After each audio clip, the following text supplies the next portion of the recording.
ഭാഗവതത്തിലെ നവമസ്കന്ധമാണ് ഇപ്പോൾ ഇവിടെ വിചാരം ചെയ്തുകൊണ്ടിരിക്കുന്നത്. നവമസ്കന്ധത്തിൻ്റെ ലക്ഷണം ഈശാനുചരിതം എന്നതാണ്.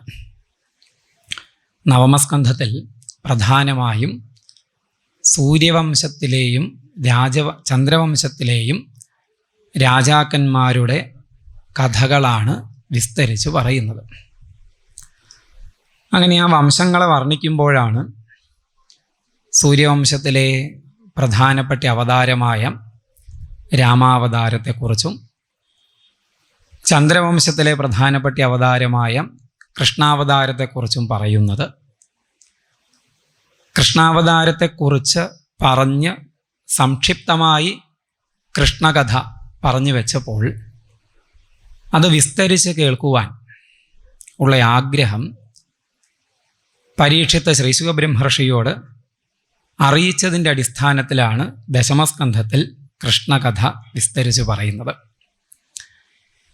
ഇവിടെ നവമസ്കന്ധത്തിൽ സൂര്യവംശത്തിലെയും ചന്ദ്രവംശത്തിലെയും രാജാക്കന്മാരുടെ കഥകളാണ് വിസ്തരിച്ച് പറയുന്നത് എന്ന് പറഞ്ഞു. ഈ കഥകൾ കേൾക്കുമ്പോൾ രസകരങ്ങളായ കഥകൾ ഉണ്ട്, വിചിത്രങ്ങളായ കഥകളുണ്ട്. ആണ് പ്രസവിച്ച കഥ, ആണ് പെണ്ണായി തീർന്ന കഥ, പെണ്ണ് വീണ്ടും ആണായി തീർന്ന കഥ, ഇതൊക്കെ മുന്നേ ഇവിടെ പറഞ്ഞിട്ടുണ്ടാകും. ശ്രദ്ധിച്ചിരിക്കുന്ന ആൾക്കാർക്ക് ചിലപ്പോൾ സംശയമുണ്ടാകാം, കേൾക്കേണ്ടത് മാത്രം എനിക്ക് പറഞ്ഞു തരൂ. അങ്ങനെയാ പരീക്ഷത്തിൻ്റെ ചോദ്യം. ഈ ചോദ്യവുമായിട്ടിരിക്കുന്ന പരീക്ഷത്തിന് എന്തിനാ ഇങ്ങനെയുള്ള അനവധി കഥകൾ പറഞ്ഞു കൊടുക്കുന്നത്? എൻ്റെ മുന്നിൽ സമയം ധാരാളമുണ്ട്, പ്രത്യേകിച്ച് ചെയ്യാനൊന്നുമില്ല. അപ്പോൾ സമയം കൊല്ലികളായി കുറേ കഥകൾ എനിക്ക് പറഞ്ഞു തരൂ എന്ന ചോദ്യമായി ഇരിക്കുന്ന ആളല്ല പരീക്ഷിത്ത്. പരീക്ഷത്തിന് സമയം വളരെ കുറവാണ്. 7ാമത്തെ ദിവസം തക്ഷകൻ വന്ന് കടിക്കും, ശരീരം നഷ്ടപ്പെടും. അപ്പോൾ കുറഞ്ഞ സമയമേ ഉള്ളൂ. അതുകൊണ്ടാണ് കേൾക്കേണ്ടത് കേൾപ്പിക്കുമോ എന്നുള്ള ചോദ്യമായി ഇരിക്കുന്നത്. അങ്ങനെയുള്ള പരീക്ഷത്തിന് ഇങ്ങനെയുള്ള കഥകൾ പറഞ്ഞു കൊടുക്കുന്നതിൻ്റെ സാങ്കത്യം എന്താണ്? ചിന്തിക്കുന്നവർക്ക് ചിലപ്പോൾ തോന്നിയിട്ടുണ്ടാവാം ഈ ചോദ്യം. അവിടെ പരീക്ഷത്തിൻ്റെ ആദ്യത്തെ ചോദ്യങ്ങൾ ഒന്നുകൂടി ഒന്ന് ശ്രദ്ധിക്കണം. മരിച്ചുകൊണ്ടിരിക്കുന്ന, മരിക്കാൻ പോകുന്ന ഒരാളുടെ കർത്തവ്യം എന്ത്? ഇതാണ് പ്രധാന ചോദ്യം. പിന്നെ അതൊന്ന് വിസ്തരിച്ചു. മരിക്കാൻ പോകുന്ന ഒരാൾ എന്താണ് കേൾക്കേണ്ടത്, ആരെയാണ് ഭജിക്കേണ്ടത്, ആരെയാണ് സ്മരിക്കേണ്ടത്, ഇങ്ങനെ എന്ത് ചെയ്യണം എന്ന് മാത്രമല്ല പരീക്ഷത്ത് ചോദിച്ചത്. ബ്രൂഹി യദ്വാ വിപര്യം, എന്ത് ചെയ്യരുത് എന്നുകൂടിയാണ്. അതായത് മരിച്ചുകൊണ്ടിരിക്കുന്ന, മരിക്കാൻ പോകുന്ന ഒരാൾ എന്ത് ചെയ്യണം, എന്ത് ചെയ്യരുത്, ചെയ്യേണ്ടതെന്ത്, ചെയ്യാൻ പാടില്ലാത്തതെന്ത്. നമുക്ക് ധാരണയുണ്ട് എന്തൊക്കെയാണ് ഇവിടെ ചെയ്യേണ്ടത്, എന്തൊക്കെയാണ് ചെയ്യാൻ പാടില്ലാത്തത് എന്നുള്ള സാമാന്യ ധാരണ സാമാന്യ മനുഷ്യർക്കുണ്ട്. ആ ധാരണയുണ്ടായത് അനുഭവങ്ങൾ കൊണ്ടാണ്. നമുക്ക് നേരിട്ടുണ്ടായ അനുഭവങ്ങൾ കൊണ്ടും മറ്റുള്ളവർക്കുണ്ടായ അനുഭവങ്ങളെപ്പറ്റി അറിഞ്ഞിട്ടുമാണ് ചെയ്യേണ്ടതെന്ത്, ചെയ്യാൻ പാടില്ലാത്തതെന്ത് എന്നുള്ള ധാരണ നമുക്കുണ്ടായത്. ബസ്സിൽ പോകുന്ന സമയത്ത് തല പുറത്തിടില്ല, അതവിടെ എഴുതി വെച്ചതുകൊണ്ട് മാത്രമല്ല. തല പുറത്തിട്ടാൽ എതിരെ വരുന്ന ബസ് കൊണ്ടുപോകും എന്നുള്ളത് നമ്മൾ കേട്ടിട്ടുണ്ട്. അങ്ങനെയുള്ള അനുഭവങ്ങൾ നമ്മൾ വായിച്ചിട്ടുണ്ട്. വെള്ളം ഉള്ള പ്രതലത്തിലൂടെ നടക്കുമ്പോൾ മെല്ലെ നടക്കൂ, വഴുക്കി വീഴും എന്ന് നമുക്കറിയാം. അതുകൊണ്ടാണ് മെല്ലെ നടക്കുന്നത്. അതെന്തുകൊണ്ടാണ്? മുന്നേ വേഗം നടന്ന് വഴുക്കി വീണിട്ടുണ്ട്. അപ്പോൾ അനുഭവങ്ങളാണ് വിധിയെന്ത് പ്രതിഷേധമെന്ത് എന്നുള്ള ധാരണ, ചെയ്യേണ്ടത് എന്ത്, ചെയ്യാൻ പാടില്ലാത്തത് എന്ത് എന്നുള്ള സാമാന്യ ധാരണ മനുഷ്യനുണ്ടാക്കുന്നത്. അനുഭവങ്ങളുടെ സഞ്ചയമാണ് അഥവാ കൂട്ടമാണ് ചരിത്രം. ചരിത്രം പഠിച്ചാണ് മനുഷ്യൻ ഈ പറഞ്ഞ പോലെ ചെയ്യേണ്ടതെന്ത്, ചെയ്യാൻ പാടില്ലാത്തതെന്ത് എന്നുള്ളത് മനസ്സിലാക്കിയിട്ടുള്ളത്. ഇവിടെ പരീക്ഷത്തിനായി ചരിത്രം പറഞ്ഞു കൊടുക്കുകയാണ്. പരീക്ഷത്തിൻ്റെ സമാന സാഹചര്യത്തിൽ, ഏകദേശം സമാന സാഹചര്യങ്ങളിൽ ജീവിച്ച രാജാക്കന്മാരുടെ കഥകൾ, അവർക്കുണ്ടായ വീഴ്ചകളുടെയും ഉയർച്ചകളുടെയും കഥകൾ. അത് കേൾക്കുമ്പോൾ വീഴ്ചയ്ക്കെന്ത് കാരണം, ഉയർച്ചയ്ക്കെന്ത് കാരണം എന്നുള്ള സാമാന്യ ധാരണ ശ്രദ്ധിച്ച് കേൾക്കുന്നയാൾക്കുണ്ടാകും.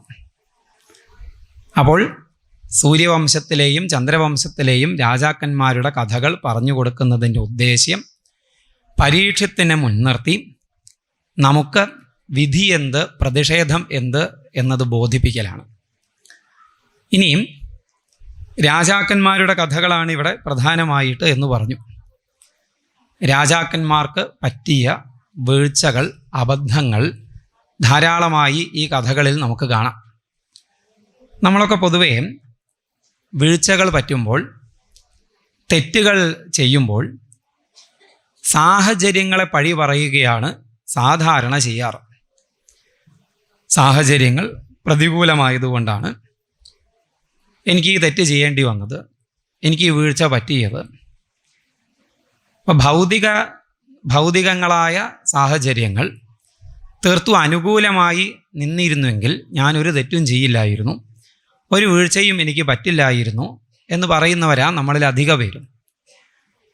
ഇവിടെ നോക്കൂ, ഈ വീഴ്ചകളും അബദ്ധങ്ങളും പറ്റിയ ആൾക്കാർ രാജാക്കന്മാരാണ്. അനുയായികൾ ധാരാളമുള്ള, വലിയ അധികാരമുള്ള, സുഖസൗകര്യങ്ങൾ ധാരാളമുള്ള രാജാക്കന്മാർ, ഒന്നിലും ഒരു കുറവും ഭൗതികമായി ഇല്ലാത്ത രാജാക്കന്മാർ.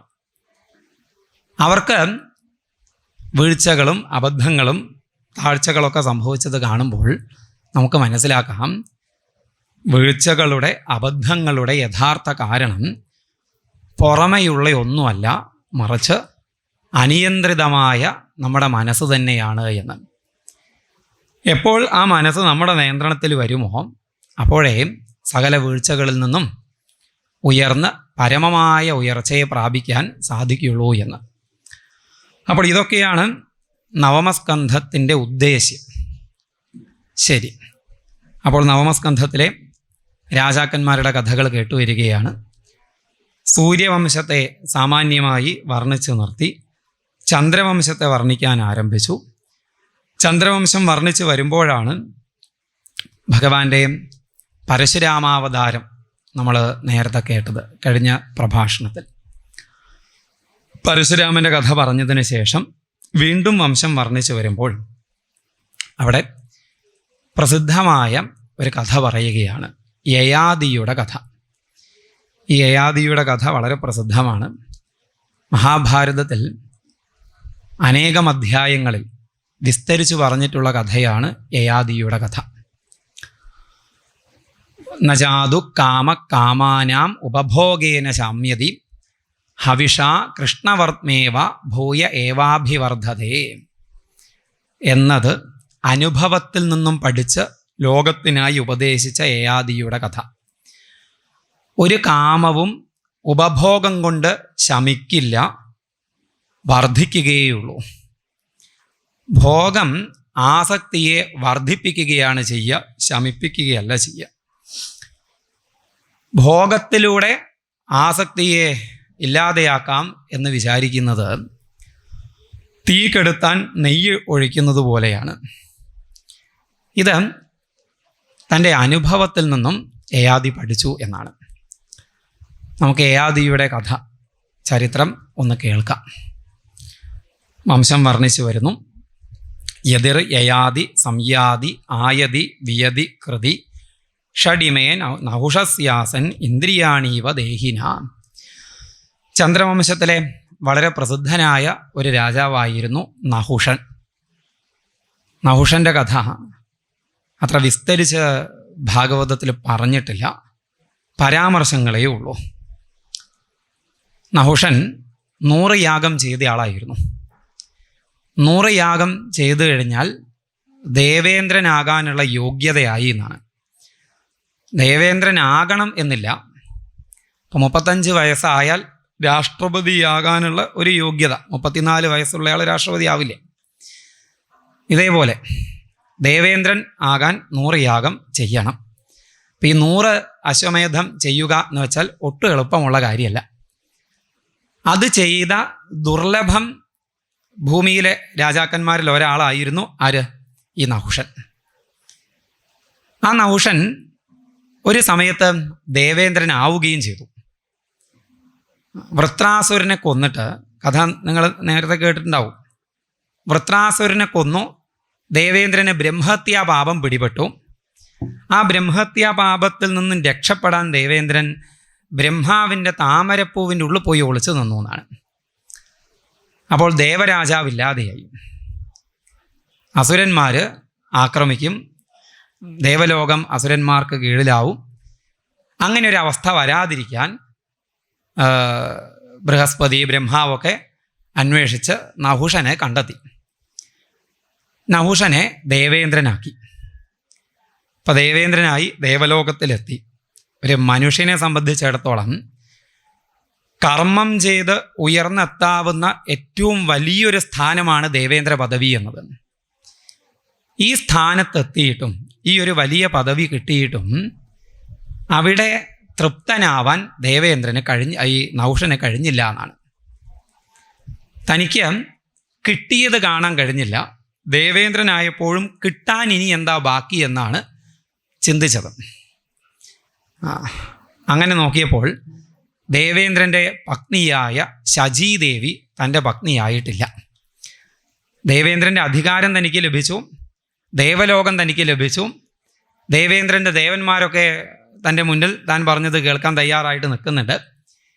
ഇപ്പോൾ ദേവേന്ദ്രൻ്റെതായിട്ടുള്ളതൊന്നും എനിക്ക് കിട്ടാത്തത് എന്തുമാത്രമാണ്? ഭാര്യയെ മാത്രമാണ്. അതുകൊണ്ട് ശചീദേവി എൻ്റെ ഭാര്യയാവണം, ഇല്ലെങ്കിൽ ഞാൻ ദേവലോകത്തിൽ നിന്നും പോകുമെന്ന് പറഞ്ഞു എന്നാ. ശചീദേവി വലിയ വിഷമത്തിലായി.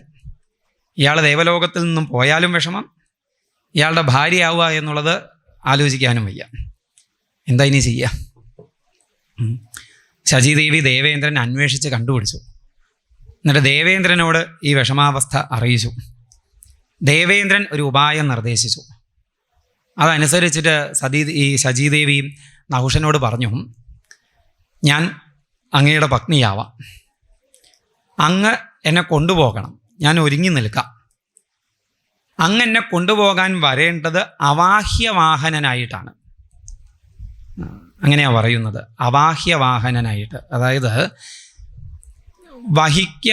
വഹിക്കുവാൻ പാടില്ലാത്തവരാൽ വഹിക്കപ്പെട്ട വാഹനത്തിൽ കയറിയിട്ട് അങ്ങ് വരണം എന്നാണ്.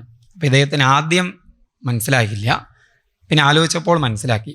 ഒരു കാരണം കൊണ്ടും പല്ലക്ക് എടുപ്പിക്കാൻ പാടില്ലാത്ത ആൾക്കാരെ കൊണ്ട് എടുപ്പിച്ച പല്ലക്കിൽ കയറി താൻ വരണം എന്നാണ് ശചീദേവി ഉദ്ദേശിക്കുന്നത് എന്നാണ്. എന്നിട്ട് ലോകാരാധ്യരായ സപ്തർഷികളെ കൊണ്ട് പല്ലക്കെടുപ്പിച്ചു എന്നാണ്. ആ പല്ലക്കിൽ കയറി ശചീദേവിയുടെ അരികിലേക്ക് പോകുമ്പോൾ ഈ ശചീദേവിയോടുള്ള കാമാധിക്യം മൂലം ശചീദേവിയെ പെട്ടെന്ന് കാണണം എന്നുള്ള ആഗ്രഹം കൊണ്ടേ യാത്രയ്ക്ക് വേഗത പോരാൻ തോന്നി. മെല്ലെ ആ പല്ലക്ക് പോകുന്നത്. എന്തുകൊണ്ട് മെല്ലെ പോകുന്നു, എന്തുകൊണ്ട് വേഗത്ത് പോകുന്നില്ല എന്ന് നോക്കിയ സമയത്ത് ഈ പല്ലക്ക് എടുക്കുന്ന സപ്തർഷികളിൽ ഒരാളായ അഗസ്ത്യ മഹർഷിക്ക് നീളം കുറവാണ്. മറ്റ് 6 ആൾക്കാരെ അപേക്ഷിച്ചിട്ട് ഇയാൾക്ക് നീളം കുറച്ച് കുറവാണ്. മറ്റുള്ളവർ തോളിൽ പല്ലക്ക് വയ്ക്കുമ്പോൾ ഇയാൾക്കത് പാകമാവണമെന്ന് വെച്ചാൽ തലയിൽ വയ്ക്കണം. മറ്റുള്ളവരുടെ തോളിൻ്റെ അത്രയേ ഉള്ളൂ ഇയാളെ. അപ്പം ഇദ്ദേഹം തലയിൽ വെച്ചാൽ പല്ലക്ക് നടക്കുന്നത്, പല്ലക്ക് കൊണ്ടുപോകുന്നത്. ഇയാളുടെ കാലിനും നീളം കുറവാണ്. അതുകൊണ്ട് നീളം കുറഞ്ഞ കാലുള്ള ആൾക്കാർക്ക് മെല്ലെയല്ലേ നടക്കാൻ പറ്റൂ. അതുകൊണ്ട് ഇയാളുടെ നടത്തത്തിന് അനുസരിച്ച് മറ്റുള്ളവരും മെല്ലെയാണ് നടക്കുന്നത്. അപ്പം ഇയാൾ ഒരുത്തനാണ് ഈ പല്ലക്കിൻ്റെ വേഗതയെ മൊത്തം കുറയ്ക്കുന്നത് എന്ന് കണ്ടപ്പോൾ നഹുഷന് ദേഷ്യം വന്നു. പല്ലക്കിൽ നിന്നും കാല് പുറമേക്കിട്ട് ഈ അഗസ്ത്യ മഹർഷിയെ ചവിട്ടി, സർപ്പ എന്ന് പറഞ്ഞിട്ട്. ജഡിതി എന്നർത്ഥമുണ്ട് സർപ്പശബ്ദത്തിന്. അപ്പം വേഗം എന്നാണ് ഉദ്ദേശിച്ചത്. അപ്പം ഈ ചവിട്ട് കിട്ടിയ സമയത്ത് ആരെയാ ചവിട്ടിയത്? അഗസ്ത്യ മഹർഷിയെ. അഗസ്ത്യ മഹർഷിയുടെ മഹത്വം, അദ്ദേഹത്തിൻ്റെ കേമത്വം മഹാഭാരതത്തിലൊക്കെ കാണാം.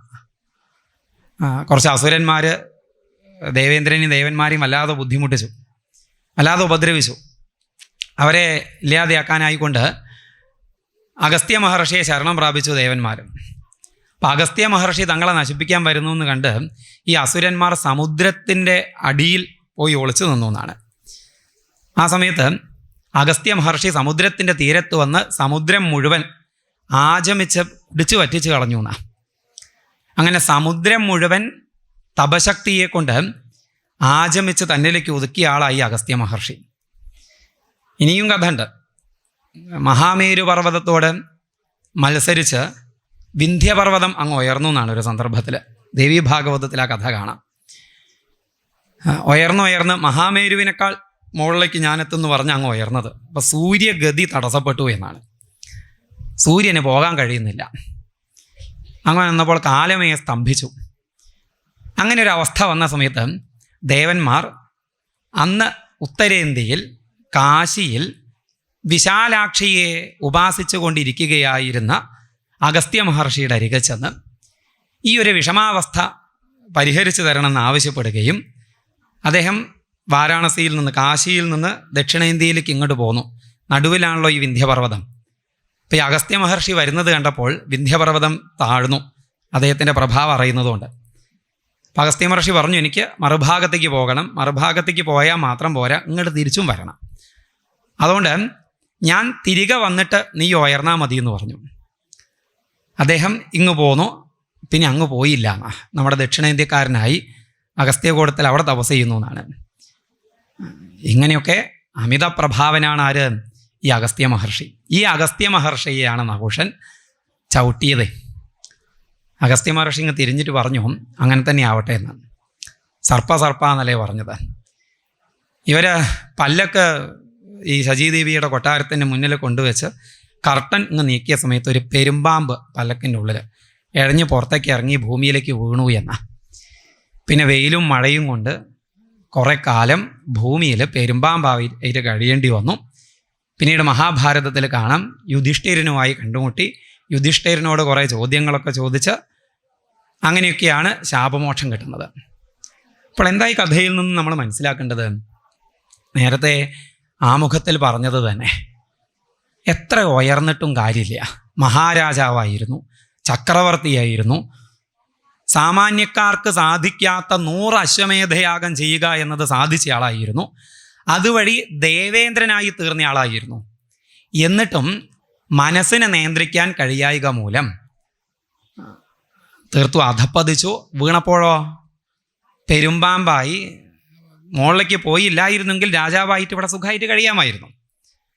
ഇപ്പോൾ ഉള്ളത് നഷ്ടപ്പെട്ടു, ഉള്ളതിൽ നിന്ന് എത്രയോ താഴ്ന്ന അവസ്ഥയിലേക്കായി. അതെപ്പോഴും അങ്ങനെയാണ്. നമ്മൾ മുകളിലേക്ക് പോകുമ്പോൾ കൂടുതൽ ശ്രദ്ധിക്കണം.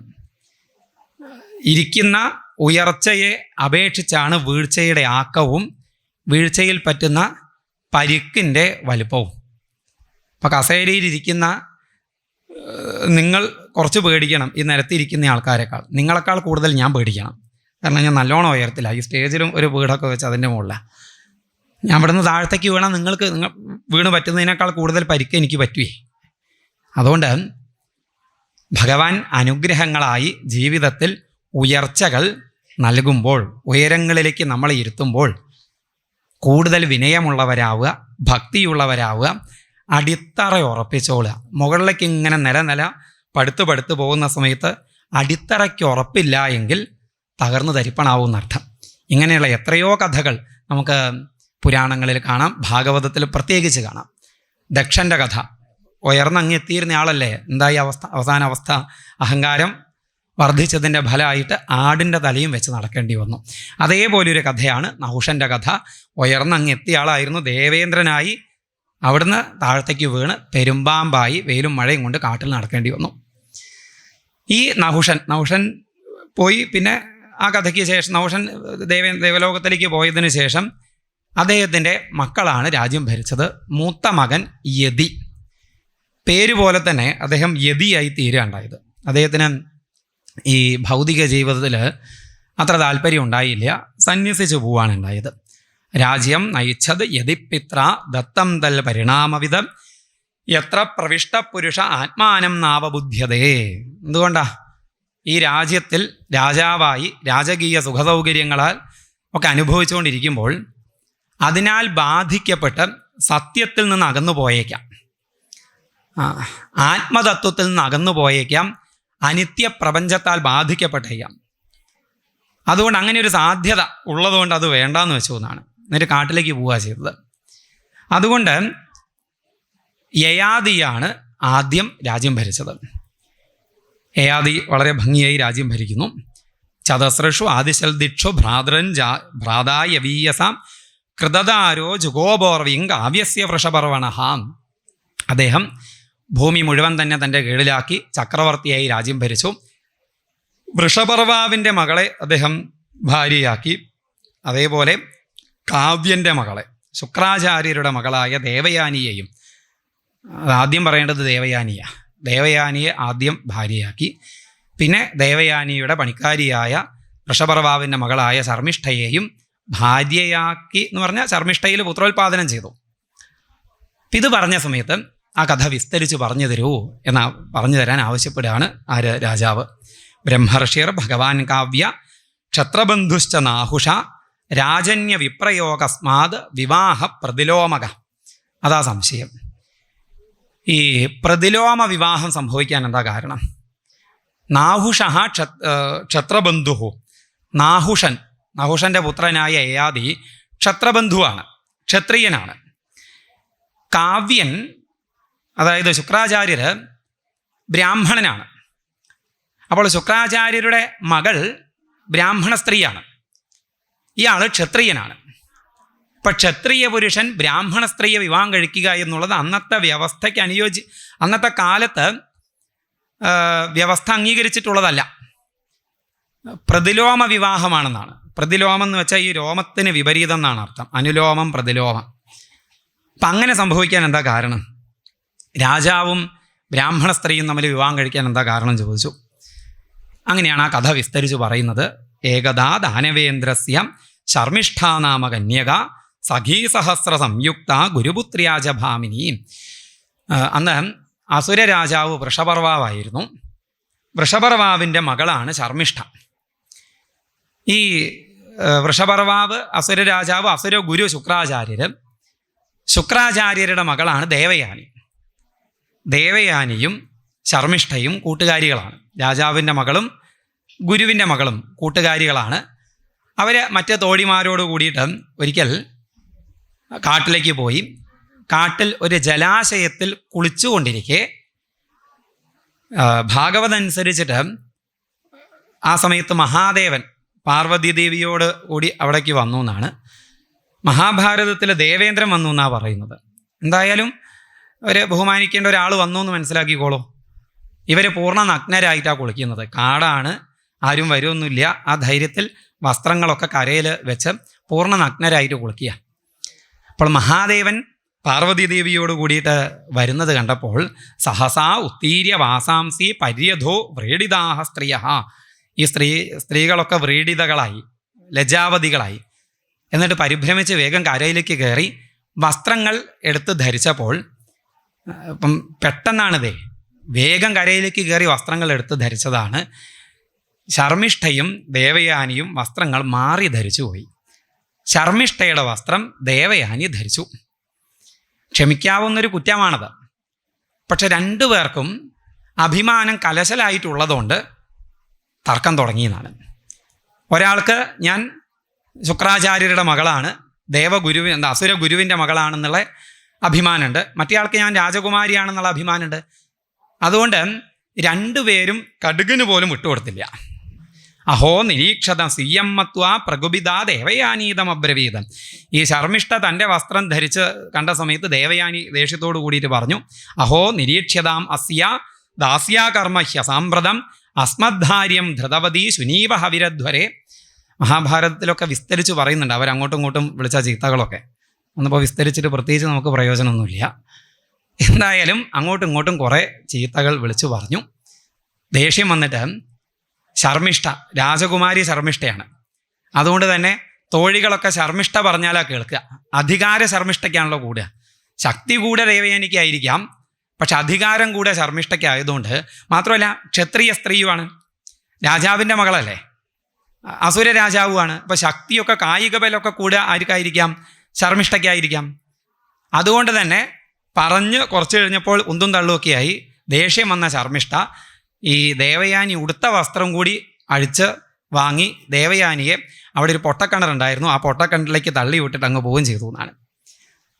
ആ കാട്ടിൽ ഈ പൊട്ടക്കിണറ്റിൽ കരയുകയാണ് ദേവയാനി, പൊട്ടക്കിണറ്റിൽ വീണ് കരയുക. ആ സമയത്താണ് നമ്മുടെ യയാതി വേട്ടയാടാനായി കൊണ്ട് കാട്ടിലെത്തിയത്. പെൺകുട്ടിയുടെ കരച്ചിൽ കേട്ട് ഈ കിണറിൻ്റെ അരികെ എത്തി നോക്കിയപ്പോൾ പൂർണ്ണ നഗ്നയായിക്കൊണ്ടൊരു പെൺകുട്ടി കരയുകയാണ്. അദ്ദേഹം വേഗം തൻ്റെ ഉത്തരീയം അങ്ങിട്ട് കൊടുത്തു. ആ ഉത്തരീയം കൊണ്ട് ആ പെൺകുട്ടി നഗ്നത മറച്ചു എന്ന് കണ്ടപ്പോൾ കൈ പിടിച്ചു കരയിലേക്ക് കയറ്റി. എന്നിട്ട് നീ നിൻ്റെ വീട്ടിലേക്ക് പോയിക്കോളോ, ഞാൻ പോകാമെന്നും പറഞ്ഞ് രഥത്തിലേക്ക് കയറാൻ പുറപ്പെട്ട സമയത്തുണ്ട് ഇവളും കൂടെ രഥത്തിലേക്ക് കയറുന്നു. ഇതെങ്ങോട്ടാ വരുന്നതെന്ന് ചോദിച്ചു. ഞാനും അങ്ങയുടെ കൂടെ പോരാന്ന് പറഞ്ഞു. എന്തിനെന്നോ? പുടവ തന്നയാളുടെ കൂടെയല്ലേ പെണ്ണുങ്ങൾ പോവുക അല്ലേ? അങ്ങനെനിക്ക് പുടവ തന്നു, കയ്യും പിടിച്ചു. ഈ രണ്ട് കാര്യമാണ് കല്യാണത്തിൽ പ്രധാനപ്പെട്ട കാര്യങ്ങളെന്നാണ്. പുടവ കൊടുക്കുക, കൈ പിടിക്കുക. പാണിഗ്രഹണവും കഴിഞ്ഞു, ഈ പുടവ തരലും കഴിഞ്ഞു. ഞാൻ അങ്ങയുടെ ഭാര്യ എന്ന് പറഞ്ഞു. യയാതി ചോദിച്ചു, നീ ആരാന്ന്? ഞാൻ ശുക്രാചാര്യരുടെ മകളാ, ദേവയാനി. നമ്മൾ തമ്മിലുള്ള ബന്ധം ശരിയല്ല, അത് പ്രതിലോമ വിവാഹമാണ്. നീ ബ്രാഹ്മണ സ്ത്രീയാണ്, ഞാൻ ക്ഷത്രിയ പുരുഷനാണ്. ഇത് അറിഞ്ഞു കഴിഞ്ഞാൽ എൻ്റെ അച്ഛന് ദേഷ്യം വരും, അദ്ദേഹം ശപിക്കും. ദേവയാനി പറഞ്ഞു, ശപിക്കുകയൊന്നുമില്ല, എന്നെ ഒരു ബ്രാഹ്മണൻ വിവാഹം കഴിക്കില്ല. അതെന്തുകൊണ്ടാ? എനിക്ക് മുന്നേ ഒരു ശാപം കിട്ടിയിട്ടുണ്ട്. ആരിൽ നിന്നും? ബൃഹസ്പതിയുടെ പുത്രനായ കജനിൽ നിന്നും. അതെന്താ ഉണ്ടായത്? കജനുമായിട്ടൊരു എഫയർ ഉണ്ടായി എന്നാണ്. തമാശ പറയില്ല, അത് മഹാഭാരതത്തിൽ ആ കഥ വിസ്തരിച്ച് പറയും. ഈ കജൻ ബൃഹസ്പതിയുടെ മകനാ. അപ്പം ബൃഹസ്പതി ദേവഗുരുവാ, ഈ ശുക്രാചാര്യർ അസുരഗുരു. ശുക്രാചാര്യർ മഹാദേവനെ സന്തോഷിപ്പിച്ച മൃതസഞ്ജീവിനി മന്ത്രം നേടി. അപ്പം ദേവാസുര യുദ്ധം നടന്നുകൊണ്ടിരിക്കുകയാണ്. ഈ യുദ്ധത്തിൽ മരിക്കുന്ന അസുരന്മാരെയൊക്കെ ശുക്രാചാര്യരുടെ അടുത്തേക്ക് കൊണ്ടുപോകും മറ്റേ അസുരന്മാർ. ശുക്രാചാര്യർ ഈ ശവത്തിൻ്റെ ചെവിയിൽ മൃതസഞ്ജീവിനി മന്ത്രം ജപിച്ചാൽ ഇയാൾ നീങ്ങിയും. അപ്പം ഇന്ന് കൊന്നവരൊക്കെ നാളെ വീണ്ടും വരുന്നു യുദ്ധം ചെയ്യാൻ. ഇങ്ങനെ വന്ന സമയത്ത് ദേവന്മാർ കാണിച്ചാൽ ആ മൃതസഞ്ജീവിനി മന്ത്രം ഇല്ല അതാണ്. അപ്പോൾ ഇദ്ദേഹത്തിൽ നിന്നും മൃതസഞ്ജീവിനി മന്ത്രം എങ്ങനെയെങ്കിലും കരസ്ഥാക്കണം. അതിനുവേണ്ടിയാണ് ബൃഹസ്പതി പുത്രനായ കജനെ ശുക്രാചാര്യരുടെ അരികിലേക്ക് പറഞ്ഞയച്ചത്. കജൻ ചെന്നിട്ട് പറഞ്ഞു, ഞാൻ അങ്ങയെ ഗുരുവായി സ്വീകരിച്ചിരിക്കുകയാണ്, എന്നെ ശിഷ്യനായി കണ്ടിട്ട് എനിക്ക് ശാസ്ത്രങ്ങളൊക്കെ പഠിപ്പിച്ചു തരണം, അങ്ങയെ സേവിച്ചുകൊണ്ട് അങ്ങയുടെ കൂടെ കഴിയാൻ അനുവദിക്കണമെന്ന് പറഞ്ഞു. സമ്മതിച്ചു. കജൻ അവിടെ കഴിയുന്നു. കുറച്ച് ദിവസങ്ങളെ കൊണ്ട് കജന് ഈ മൃതസഞ്ജീവിനി മന്ത്രം എങ്ങനെയെങ്കിലും നേടണം, അതാണ് ഉദ്ദേശ്യം. അതിന് ശുക്രാചാര്യരെ സന്തോഷിപ്പിക്കണം. ശുക്രാചാര്യർക്ക് ഏറ്റവും അധികം ഇഷ്ടം മകളായ ദേവയാനിയാണ്. ദേവയാനി എന്തു പറഞ്ഞാലും ശുക്രാചാര്യർ അത് കേൾക്കും. അതുകൊണ്ട് ദേവയാനിയെയും സന്തോഷിപ്പിക്കണം. ദേവയാനിയെ തൻ്റെ പാട്ടിലാക്കിയാൽ ശുക്രാചാര്യർ സ്വാഭാവികമായിട്ട് തൻ്റെ വഴിക്ക് വന്നോളും. അതുകൊണ്ട് കജൻ ദേവയാനിയെ കുറച്ച് ദിവസങ്ങളെ കൊണ്ട് തൻ്റെ വശത്തിലാക്കി. അപ്പം ഇത് അസുരന്മാരറിഞ്ഞു, ഈ കജൻ ഇവിടെ വന്ന് താമസിക്കുന്നത് ഈ ഉദ്ദേശത്തോടു കൂടിയാണ്. പക്ഷെ അത് തങ്ങൾ നേരിട്ട് പറഞ്ഞാൽ ശുക്രാചാര്യർ അത് അംഗീകരിക്കില്ല. ഇവനെ ഇവിടെ അധികം നിർത്തിയാൽ പറ്റില്ല. എന്ത് ചെയ്തു അസുരന്മാർ? കജൻ ഈ യാഗത്തിന് വേണ്ട സാധനങ്ങളൊക്കെ ശേഖരിക്കാൻ കാട്ടിലേക്ക് പോയൊരു ദിവസം കാട്ടിൽ വെച്ച് അസുരന്മാർ കജനെ പിടിച്ച് വെട്ടിക്കൊന്ന് ചെന്നായ്ക്കൾക്ക് തിന്നാനിട്ട് കൊടുത്തു എന്നാണ്. ചെന്നായ്ക്കൾ കജനെ തിന്നുകയും ചെയ്തു. വൈകുന്നേരമായിട്ടും കജൻ വരുന്നില്ല. ദേവയാനി വലിയ വിഷമത്തിലായി. ശുക്രാചാര്യോട് പറഞ്ഞു, കജൻ വരുന്നില്ല, അങ്ങ് എന്തെങ്കിലും ചെയ്യണം, കജനെന്തോ അപകടം പറ്റിയെന്ന് എനിക്ക് തോന്നുന്നു. ശുക്രാചാര്യർ മൃതസഞ്ജീവിനി മന്ത്രം ജപിച്ചു ഈ കജനെ ഉദ്ദേശിച്ചുകൊണ്ട്. അപ്പം ചെന്നായ്ക്കളുടെ വയറ്റിൽ നിന്നും കജൻ, അവരുടെ വയറൊക്കെ പിളർന്ന് വയറ്റിൽ നിന്നും കജൻ ഇങ്ങ് വന്നു എന്നാണ്. വീണ്ടും വേറൊരു ദിവസം കജനെ അസുരന്മാർ കൊന്നു. എന്നിട്ട് സമുദ്രത്തിൽ കലക്കി കജനെ കൊന്ന് ഭസ്മമാക്കി സമുദ്രത്തിൽ കലക്കി. വീണ്ടും മൃതസഞ്ജീവനി മന്ത്രം ഈ ദേവയാനി പറഞ്ഞതനുസരിച്ച് ജപിച്ച് സമുദ്രത്തിൽ നിന്ന് ഇയാൾ വന്നു. അപ്പം ഇതിന് എന്തെങ്കിലും ഒരു പരിഹാരം ഉണ്ടാക്കിയേ തീരൂ. അസുരന്മാരെന്ത് ചെയ്തു? ഇപ്രാവശ്യം കജനെ കൊന്നിട്ട് കജനെ ദഹിപ്പിച്ചു. ആ ഭസ്മം അവർ മദ്യത്തിൽ കലക്കി. ഈ മദ്യം ശുക്രാചാര്യരെ കൊണ്ട് കുടിപ്പിച്ചു. ശുക്രാചാര്യർ ആ മദ്യം കഴിച്ചു. രാത്രിയായിട്ട് കജം വരുന്നില്ല. പതിവ് പോലെ ദേവയാനി പോയി സങ്കടം പറഞ്ഞു. പതിവ് പോലെ ശുക്രാചാര്യർ മൃതസഞ്ജീവനി മന്ത്രം ജപിച്ച് കജനെ വിളിച്ചപ്പോൾ കജം വയറ്റിൻ്റെ ഉള്ളിൽ വിളി കേട്ടു. ഗുരുനാഥ, ഞാൻ അങ്ങയുടെ വയറ്റിലാണ്. നീ എങ്ങനെ എൻ്റെ വയറ്റിലെത്തിയെന്ന് ചോദിച്ചു. അങ്ങ് മദ്യം കഴിച്ചില്ലേ? ആ മദ്യത്തിൽ ഞാനും ഉണ്ടായിരുന്നു. എന്നെ ഭസ്മാക്കി ആ മദ്യത്തിൽ കലർത്തിയിരുന്നു. ഇനിയിപ്പോൾ എന്താ ചെയ്യുക? ദേവയാനി പറഞ്ഞു, എനിക്ക് നിങ്ങൾ രണ്ടുപേരും വേണം. കജനും വേണം, അച്ഛനും വേണം. രണ്ടുപേരിൽ ഒരാളില്ലാതെയായ ഞാൻ ഉണ്ടാവില്ല. ഇനിയിപ്പം നിവൃത്തിയില്ല. തൻ്റെ വയറ്റിൽ കിടക്കുന്ന കജന് ഈ ശുക്രാചാര്യർ മൃതസഞ്ജീവനി മന്ത്രം ഉപദേശിച്ചു കൊടുത്തു. എന്നിട്ട് പറഞ്ഞു, നീ എൻ്റെ വയറ് പിളർന്ന് പുറത്തേക്ക് വരിക, അപ്പോൾ ഞാൻ മരിച്ചു പോവും. മരിച്ചു കഴിഞ്ഞാലോ മൃതസഞ്ജീവനി മന്ത്രം ജപിച്ച് ജീവിപ്പിച്ചാൽ മതി. കജൻ അങ്ങനെ ചെയ്തു. അപ്പം മൃതസഞ്ജീവനി മന്ത്രം കജന് കിട്ടി. അതായിരുന്നു കജൻ്റെ ഉദ്ദേശ്യം. അത് കിട്ടി. തൊഴുന്ന് നമസ്കരിച്ചു. സന്തോഷത്തോടു കൂടിയിട്ട്, ഗുരുനാഥ, ഇനി ഞാൻ പോവുകയാണ്, എനിക്ക് വിട തരണം എന്ന് പറഞ്ഞു. ദേവയാനി സന്തോഷത്തോടു കൂടിയിട്ട് വന്നിട്ട് പറഞ്ഞു, നമ്മുടെ കാര്യം പറയൂ, ഞാനും കൂടെ പോരുണ്ടെന്ന് പറഞ്ഞു. കജൻ ചോദിച്ചു, എന്ത് നമ്മുടെ കാര്യം? നീ എങ്ങനെ എൻ്റെ കൂടെ പോരാ? ഞാൻ അങ്ങയ്ക്കായി സ്വയം സമർപ്പിച്ച ആളാ ഞാൻ. അങ്ങനെ വിവാഹം കഴിക്കണം. കജൻ പറഞ്ഞു, നിന്നെ ഞാൻ വിവാഹം കഴിക്കില്ല. നിന്നെ എങ്ങനെ ഞാൻ വിവാഹം കഴിക്കുക? നിൻ്റെ അച്ഛൻ്റെ വയറ്റിൽ നിന്ന് വന്നവനാ ഞാൻ. അപ്പം നിൻ്റെ സഹോദരനായില്ലേ ഞാൻ? എനിക്ക് പിതാവിന് തുല്യനായി നിൻ്റെ അച്ഛൻ. അപ്പം നിൻ്റെ സഹോദരനായി. അതുകൊണ്ട് നിന്നെ എനിക്ക് കല്യാണം കഴിക്കാൻ പറ്റില്ല എന്ന് പറഞ്ഞു. ഈ ദേവയാനിക്ക് ദേഷ്യം വന്നു. ദേവയാനി ശപിച്ചു, അങ്ങ് എന്തിനു വേണ്ടിയാണോ വന്നത് അത് നിഷ്ഫലമായി പോകട്ടെ. ഈ പഠിച്ച മൃതസഞ്ജീവനി മന്ത്രം അത് മറന്നു പോകട്ടെ, അത് നിഷ്ഫലമാവട്ടെ എന്ന് പറഞ്ഞു. കജൻ പറഞ്ഞു, നിൻ്റെ ശാപം എനിക്ക് ഏൽക്കില്ല. എന്തുകൊണ്ട്?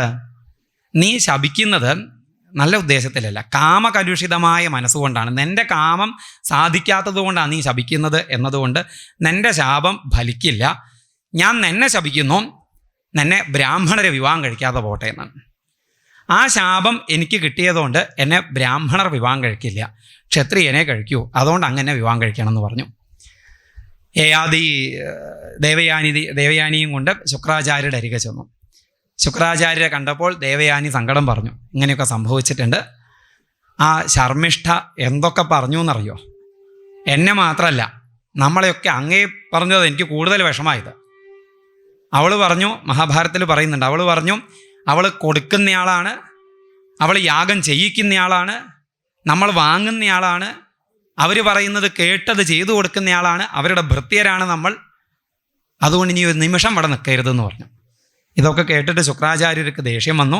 ശുക്രാചാര്യർ മകളോട് കൂടി അങ്ങ് ഇറങ്ങി വൃഷപർവാവിനോട് പറഞ്ഞു, ഇനി ഞാൻ ഇവിടെ നിൽക്കുന്നില്ല. അങ്ങയുടെ മകളെ, എൻ്റെ മകളെ അത്രയും അധിക്ഷേപിച്ചിട്ടുണ്ട്. എൻ്റെ മകളെ മാത്രമല്ല എന്നെ കൂടി അധിക്ഷേപിച്ചിട്ടുണ്ട്. ഞാൻ പോവുകയെന്ന് പറഞ്ഞു. ഈ ഗുരു പോയി കഴിഞ്ഞാൽ ഒക്കെ അപകടമാവും. വൃഷപർവാത്തമാജ്ഞായം പ്രത്യനീക വിവക്ഷിതം ഗുരും പ്രസാദയൻ മൂർധനാ പാതയോ പതിതപ്പതി. വൃഷപർവാവ് കാൽക്കലേക്ക് അങ്ങോട്ട് വീണു, നമസ്കരിച്ചു.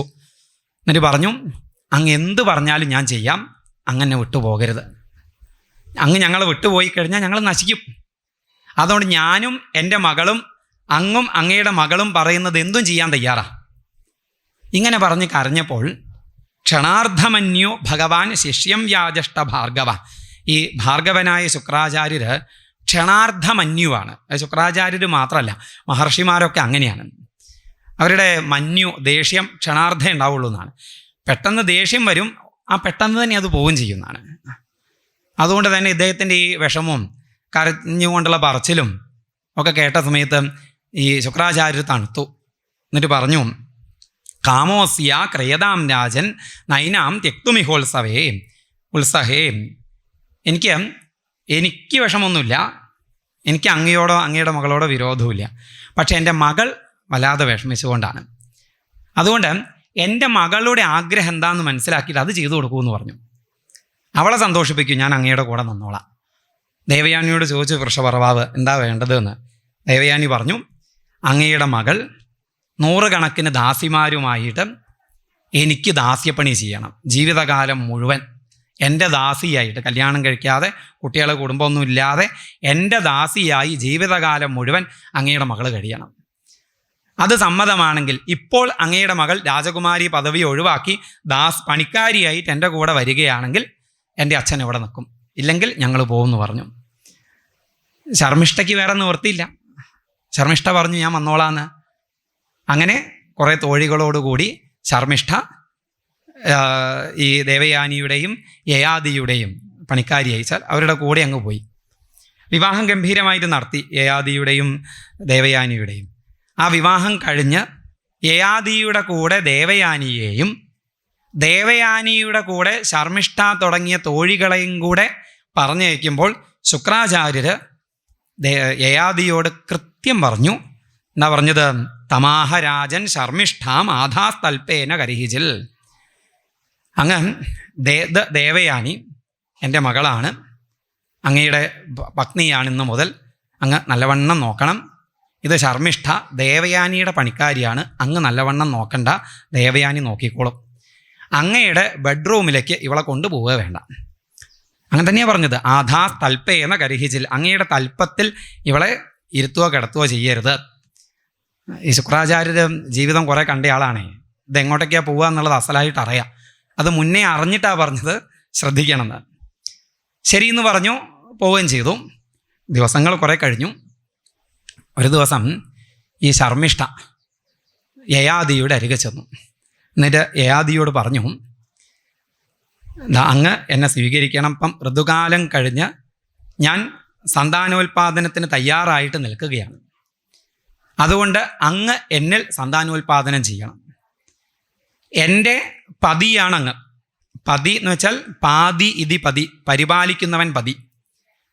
അപ്പോൾ ഞാൻ നിങ്ങളുടെ ദാസിയാണ്. ഇപ്പം എനിക്ക് വേറൊരാളില്ല. എൻ്റെ ആഗ്രഹം സാധിക്കാൻ അങ്ങയോട് ഞാൻ പറയുക എന്നുള്ളത് ധർമ്മോചിതമാണ്. വേറൊരു പുരുഷനെ ഞാൻ സമീപിക്കുക എന്ന് വെച്ചാൽ അത് തെറ്റാണ്. ഇങ്ങനെ സന്താനോൽപാദനത്തിനായി ഋതുകാലം കഴിഞ്ഞ് സമീപിക്കുന്ന സ്ത്രീയെ സ്വീകരിക്കണം എന്ന് ധർമ്മശാസ്ത്രങ്ങൾ പറയുന്നുണ്ട്. അതുകൊണ്ട് അങ്ങ് എന്നിൽ സന്താനോൽപാദനം ചെയ്യണം. ഈ ശർമ്മിഷ്ഠ ശാസ്ത്രമൊക്കെ പഠിച്ചയാളാ.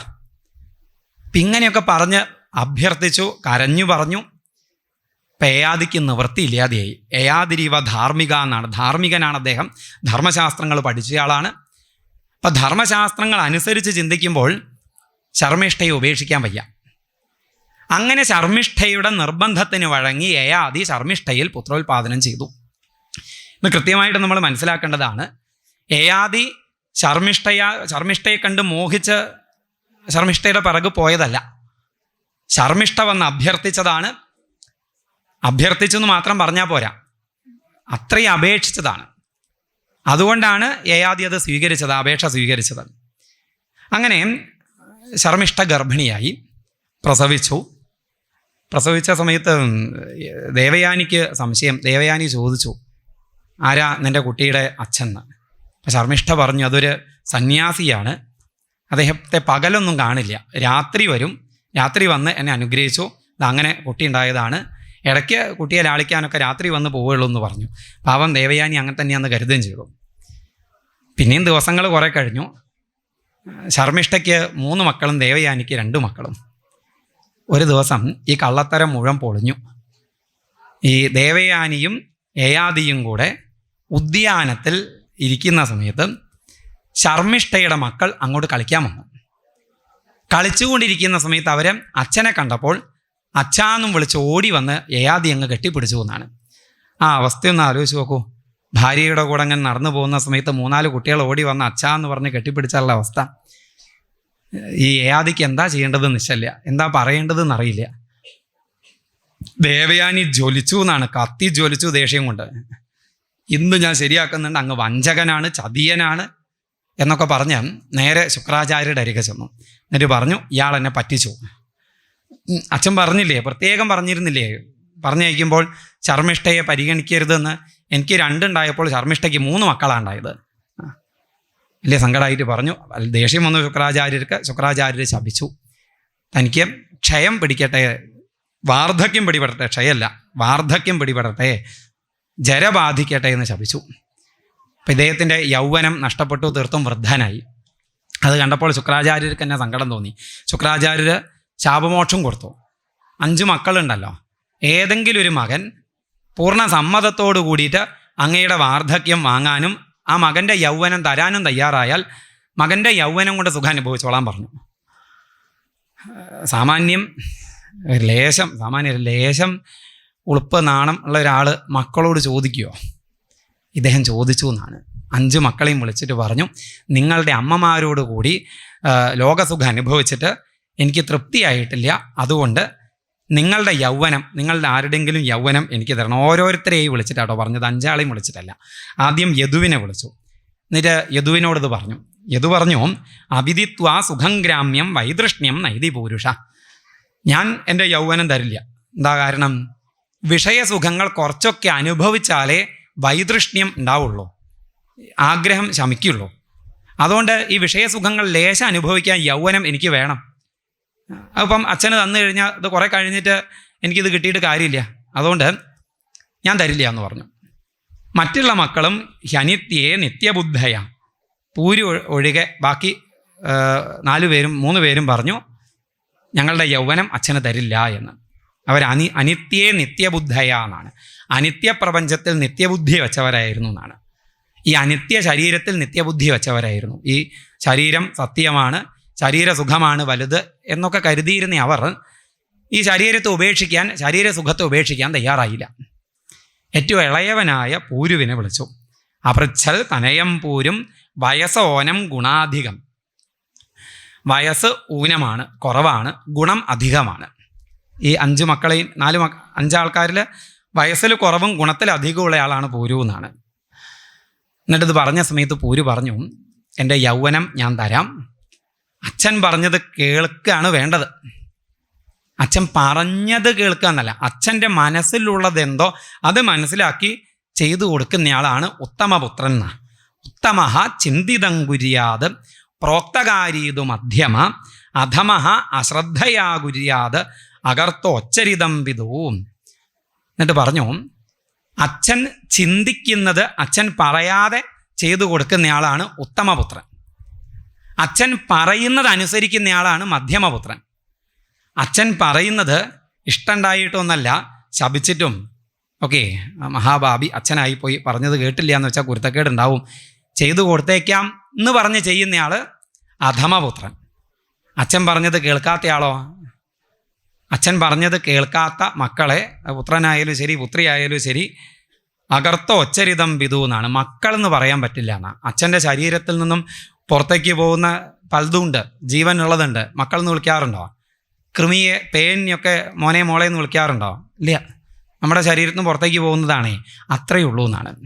അച്ഛൻ പറഞ്ഞത് കേൾക്കാത്ത മക്കൾ എന്നൊക്കെ പറഞ്ഞിട്ടാണ് പൂരു തൻ്റെ യൗവനം പിതാവിന് നൽകിയത്. പൂരുവിൻ്റെ യൗവനം കൊണ്ട് കുറേ കാലം 2 ഭാര്യമാരോട് കൂടിയിട്ട് സുഖമായിട്ട് കഴിഞ്ഞു എന്നാണ്. അങ്ങനെ 2 ഭാര്യമാരോട് കൂടി സുഖമായി കഴിയുന്ന സമയത്ത് തന്നെ അദ്ദേഹം യാഗങ്ങളൊക്കെ ധാരാളമായിട്ട് ചെയ്തു. ആ യാഗങ്ങളൊക്കെ ചെയ്യ വഴി അയജൽ യജ്ഞപുരുഷം ക്രതുഭി ഭൂരിദക്ഷിണൈഹി സർവദേവമയം ദേവം സർവവേദമയം ഹരിം. സർവദേവമയനും സർവവേദമയനുമായ ഹരിയെ യജ്ഞങ്ങളെ കൊണ്ട് അദ്ദേഹം ആരാധിച്ചു.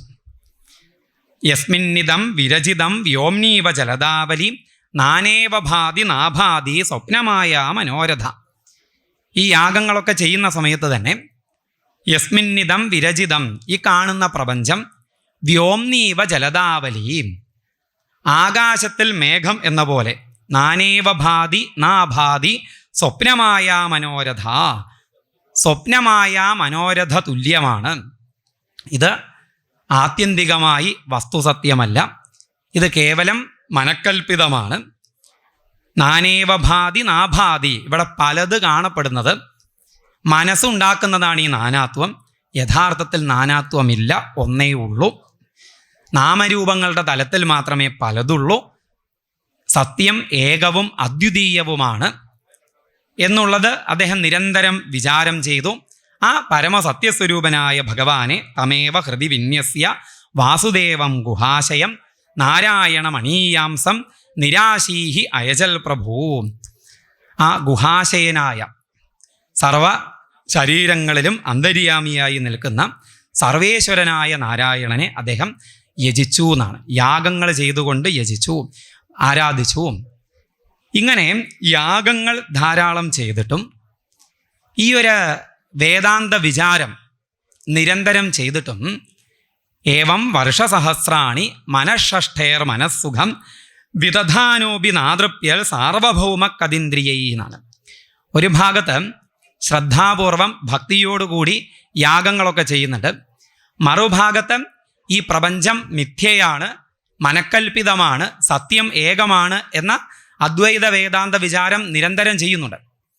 എന്നിട്ടും മനസ്സിനെ നിയന്ത്രിക്കാൻ കഴിഞ്ഞില്ല എന്നാ ആതൃപ്യത്, അദ്ദേഹത്തിന് തൃപ്തി വന്നില്ല എന്നാണ്. മനഃഷ്ഠൈ മനസ്സുഖം, മനസ്സുഖം ഉണ്ടായില്ല. മനസ്സ് ഷഷ്ഠമായ, മനസ്സ് ആറാമതായിട്ടുള്ള കതിന്ദ്രിയൈഹി, ഈ ഇന്ദ്രിയങ്ങളെ കൊണ്ട് വിഷയങ്ങൾ അനുഭവിച്ചിട്ടും തൃപ്തി വന്നില്ല എന്ന. ഇങ്ങനെ കുറേ ദിവസങ്ങൾ കഴിഞ്ഞു. അദ്ദേഹത്തിന് ഒരു ദിവസം മനസ്സിലായി തൃപ്തി അനുഭവിച്ചിട്ട് വരില്ല എന്ന്. അത് മനസ്സിലായ ദിവസം ഭാര്യമാരെ അടുത്തേക്ക് വിളിച്ചു. എന്നിട്ട് ഭാര്യമാരോടായിട്ട് അദ്ദേഹം പറഞ്ഞു, ആദ്യം ഒരു കഥ പറഞ്ഞു. ആ കഥ നമുക്ക് വിസ്തരിച്ച് പറയേണ്ടതില്ല, അദ്ദേഹത്തിൻ്റെ ജീവിതം തന്നെ അദ്ദേഹം ഒരു കഥയായിട്ട് പറഞ്ഞതാ. ചെറുതായിട്ടൊന്ന് പറയാം. അദ്ദേഹം പറഞ്ഞു, ഒരു കാട്ടിൽ ഒരാടുണ്ടായിരുന്നു, ഒരു മുട്ടനാടുണ്ടായിരുന്നു. ആ മുട്ടനാട് ഒരു പെണ്ണാടിനെ കണ്ടു, മോഹിച്ചു, ആ പെണ്ണാടിനെ ഭാര്യയാക്കി. അങ്ങനെ ജീവിക്കുന്ന സമയത്ത് വേറൊരു പെണ്ണാടിനെ കണ്ടു ഈ മുട്ടനാട്. ആ പെണ്ണാടിൻ്റെ പിറകിൽ പോയി. അപ്പോൾ അത് ഈ പെണ്ണാടിൻ്റെ, ആദ്യത്തെ പെണ്ണാടിൻ്റെ യജമാനന് ഇഷ്ടമായില്ല. ആ യജമാനൻ ഈ മുട്ടനാടിൻ്റെ വൃഷണം ഛേദിച്ച് കളഞ്ഞു. തൻ്റെ കഥയായി പറയുന്നത് ആടിൻ്റെ കഥയായിട്ടേ. കഥ നമ്മൾ നേരത്തെ കേട്ടതാണല്ലോ. എന്നിട്ട് പറഞ്ഞു, ഈ കഥ പറഞ്ഞിട്ട് പറഞ്ഞു, ഇത് എൻ്റെ കഥ തന്നെയാണ്. ഇങ്ങനെയാണല്ലോ ഉണ്ടായത്. ആദ്യം ദേവയാനിയുടെ പിറകിൽ പോയി എന്ന് പറയാൻ വയ്യ, ദേവയാനിയെ പത്നിയാക്കി. പിന്നെ ശർമ്മിഷ്ഠ പത്നിയായി അവരോടുകൂടിയുള്ള ജീവിതത്തിൽ അങ്ങ് ഭ്രമിച്ചു. അവരോടുകൂടി ലൗകിക സുഖം അനുഭവിക്കാൻ പറ്റാത്ത അവസ്ഥ വന്നിട്ടും ഈ ലൗകിക സുഖം അനുഭവിച്ചിട്ട് തൃപ്തി വരാത്തത് മൂലം മകൻ്റെ യൗവനം വാങ്ങി ഇത്രയും കാലം വീണ്ടും സുഖം അനുഭവിച്ചു. എന്നിട്ട് തൃപ്തി വന്നിട്ടില്ല. ഇപ്പോൾ ഞാൻ എന്ത് മനസ്സിലാക്കുന്നു? ആത്മാനം അഭിജാനാമി മോഹിതസ്തവമായ തഥാഹം കൃപണസുഭ്രോ ഭവത്യാ പ്രേമയന്ത്രിത. ഭാര്യയോട് പറയാണ്, എൻ്റെ ഈ പ്രേമ ചങ്ങല കൊണ്ട് ഞാൻ ബന്ധിതനായി. എന്നിട്ട് ആത്മാവിനെ അറിയാതെ നിന്നിൽ ഞാൻ മോഹിച്ചു. എൻ്റെ ഇത്രയും കാലം വ്യർത്ഥമായി എന്നർത്ഥം. യൽ പൃഥിവ്യം. എന്നിട്ടോ നിങ്ങൾ 2 ഭാര്യമാർ എനിക്കുണ്ട്. ഇത്രയും കാലം നിങ്ങളുടെ കൂടെ ഞാൻ സുഖം അനുഭവിച്ചു. തൃപ്തി വന്നുവാ? ഇല്ല. ഇനിയും വേണമെന്നാണ് എൻ്റെ മനസ്സ് പറയുന്നത്. ഇപ്പോൾ ഞാൻ മനസ്സിലാക്കുന്നു, യൽ പൃഥിവ്യാം വ്രീഹി യവം ഹിരണ്യം പശവസ്ത്രീയ ന ദുഹ്യന്തി മനപ്രീതിം പുംസ കാമഹദസ്യതേ. ഈ ഭൂമിയിൽ വ്രീഹി യവം ഹിരണ്യം, സ്വർണം, ഭൗതിക സുഖം നൽകുന്ന വിഷയങ്ങളൊക്കെ ഒരിക്കലും തൃപ്തി നൽകുന്നില്ല. അനുഭവിച്ചിട്ട് തൃപ്തി വരുമെന്ന് കരുതുന്നത് വെറുതെയാണ്. നജാതു കാമാനാം ഉപഭോഗേന ശാമ്യതി ഹവിഷാ കൃഷ്ണവർമ്മേവ ഭൂയ ഏവാഭിവർദ്ധതേ. ഒരു കാമവും ഉപഭോഗം കൊണ്ട് ശമിക്കില്ല, വർദ്ധിക്കുകയേ ചെയ്യുള്ളൂ എന്നാണ്. ഏതുപോലെ? ഹവിഷാ കൃഷ്ണവർമ്മേവ, കൃഷ്ണവർമാവിലേക്ക് ഹവിസ്. കൃഷ്ണവർമാവ് എന്ന് വെച്ചാൽ അഗ്നി, കൃഷ്ണൻ എന്ന് വെച്ചാൽ കറുപ്പ്, വർമാവ് എന്ന് വെച്ചാൽ വഴി. അപ്പം കറുപ്പിലേക്ക് കൊണ്ടുപോകുന്നയാൾ, കരിയാക്കുന്നത് അഗ്നിയാണല്ലോ. അങ്ങനെയാണ് അഗ്നിക്ക് കൃഷ്ണവർമാവ് എന്നുള്ള പേര് വന്നത്. അപ്പോൾ ഹവിസ് അഗ്നിയിലേക്ക് സമർപ്പിക്കുന്നത് പോലെയാണ്, തീയിലേക്ക് നെയ്യ് ഒഴിക്കുന്നത് പോലെയാണ് ഭോഗത്തിലൂടെ ആസക്തിയെ ശമിപ്പിക്കാം എന്ന് കരുതുന്നത്. എന്നിട്ട് പറഞ്ഞു, യഥാന കുരുതേ ഭാവം സർവഭൂതേഷു അമംഗളം സമദൃഷ്ടേ തഥാ പുംസ സർവാ സുഖമയാ ദിശ. അപ്പോൾ ഈ ഭോഗാസക്തി ഇല്ലാതാക്കാനുള്ള വഴി എന്താ? ആസക്തിയെ ജയിക്കുവാനുള്ള വഴി സത്യവിചാരമാണ്. സത്യം ഏകം അദ്വിതീയം. ഇവിടെ പലതില്ല. ഈ കാണുന്ന പലത് മനസ്സ് കൽപ്പിച്ചുണ്ടാക്കുന്നതാണ്. എല്ലാറ്റിലും ഒരുപോലെ അകവും പുറവും തിങ്ങി പ്രകാശിക്കുന്നത് ഭഗവാനാണ്. ഇവിടെ പലതില്ല എന്നുള്ള സത്യത്തെ നിരന്തരം വിചാരം ചെയ്ത് ഉറപ്പിക്കൽ മാത്രമാണ് ആസക്തികൾ ഇല്ലാതാക്കുവാനുള്ള വഴി. സമദൃഷ്ടി ശീലിക്കലാണ്. ഈ വിഷമദൃഷ്ടിയിലാണ് രാഗദ്വേഷങ്ങൾ ഉണ്ടാവുന്നത്. വിഷമെന്ന് വെച്ചാൽ സമമല്ലാത്തത് എന്നർത്ഥം. രണ്ടുണ്ടെങ്കിലേ ഇഷ്ടമുള്ളതും ഇഷ്ടമില്ലാത്തതും ഉണ്ടാവുള്ളൂ. ഇപ്പോൾ ഒരു ജ്വല്ലറിയിൽ രാവിലെ പണ്ടം എടുക്കാൻ പോകുന്ന ഒരു പെൺകുട്ടിക്ക് ആ ആഭരണങ്ങൾ മുന്നിലെത്തുന്ന സമയത്ത് ഇഷ്ടമുള്ള ആഭരണങ്ങളും ഇഷ്ടമില്ലാത്ത ആഭരണങ്ങളും ഉണ്ട്.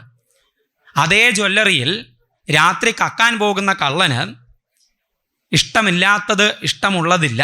എനിക്ക് കരിമണിമാല ഇഷ്ടമില്ല, എനിക്ക് മറ്റേ ജിമുക്കി ഇഷ്ടമില്ല. കള്ളൻ അങ്ങനെ വിചാരിക്കില്ല. എന്തുകൊണ്ട്? കള്ളൻ ആഭരണങ്ങളെ കാണുന്നില്ല. കള്ളൻ കാണുന്നത് സ്വർണത്തെ മാത്രമാണ്. പെൺകുട്ടി ആഭരണങ്ങളെ കണ്ട സമയത്ത്, അവിടെ വൈവിധ്യം കണ്ട സമയത്ത് രാഗവും ദ്വേഷവും ഉണ്ടായി, ഇഷ്ടവും അനിഷ്ടവും ഉണ്ടായി. പലത് കാണാതെ ഒന്ന് കണ്ടപ്പോഴോ രാഗദ്വേഷങ്ങളില്ലാതെയായി. അതുകൊണ്ട് ആസക്തിയെ ജയിക്കുവാനുള്ള മാർഗം ഒന്നിനെ കാണലാണ്, സർവത്തിലും ഒന്നിനെ ദർശിക്കലാണ്, സമദൃഷ്ടി ശീലിക്കലാണ്. സമദൃഷ്ടേ തഥാ പുംസ സർവാ സുഖമയാദിശ. സമദൃഷ്ടിയായിട്ടുള്ള ഒരാൾക്ക് എല്ലാ ദിക്കുകളും സുഖമയങ്ങളാണ്, ഒന്നും കിട്ടേണ്ടതില്ല എന്നർത്ഥം. ഇങ്ങനെ സത്യവിചാരത്തെ കൊണ്ട് മാത്രമേ ആസക്തികളെ ജയിച്ച് മനസ്സിനെ തൻ്റെ വരുതിക്ക് കൊണ്ടുവന്ന് പരമമായ ആനന്ദത്തിലേക്ക് ഒരു ജീവൻ ഉയർന്നെത്താൻ സാധിക്കുള്ളൂ എന്നുള്ളത് അനുഭവത്തിലൂടെ മനസ്സിലാക്കിയ യയാതി അത് ഭാര്യമാർക്കായിട്ടും ഉപദേശിച്ചു കൊടുക്കുകയും ചെയ്തു എന്നാണ്. എന്നിട്ട് അദ്ദേഹം ഭഗവാനെ ഉപാസിച്ച് ഭഗവാനിലേക്ക് എത്തിച്ചേർന്നു. ആ യയാതിയുടെ ചരിത്രം ഭഗവാന്റെ പാദങ്ങളിൽ സമർപ്പിച്ചുകൊണ്ട് ഈ ഒരു പ്രഭാഷണം ആചാര്യന്മാരുടെയും ഭഗവാന്റെയും പാദങ്ങളിൽ സമർപ്പിക്കുകയാണ്. എല്ലാവർക്കും നമസ്കാരം.